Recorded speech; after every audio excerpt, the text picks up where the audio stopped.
உருளை சிலிண்டருக்கான ஃபார்முலாக்கான shortcut. So வலைபரப்பு வந்து 2πRH. சிலிண்டரை வளைச்சி நல்லா தூக்கணுன்னா 2 பேர் வேணும், பையை பிடிக்கணும். 2 பை 2πRH.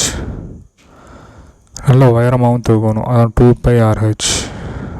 ஸோ சிலிண்டரை தூக்கணுன்னா 2 பேர் பையை பிடிச்சி நல்லா உயரமாக தூக்கணும், 2πRH.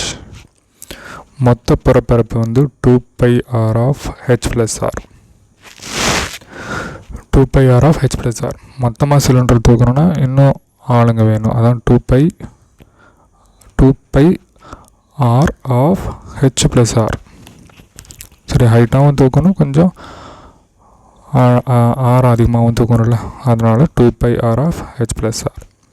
கன அளவு வந்து πr²H. அந்த வட்டத்தையும் பரப்பளவு இருக்கும்ல πr², அதையும் உயரத்தையும் பெருக்குன்னா உருளையுடைய கன அளவு வந்துடும்.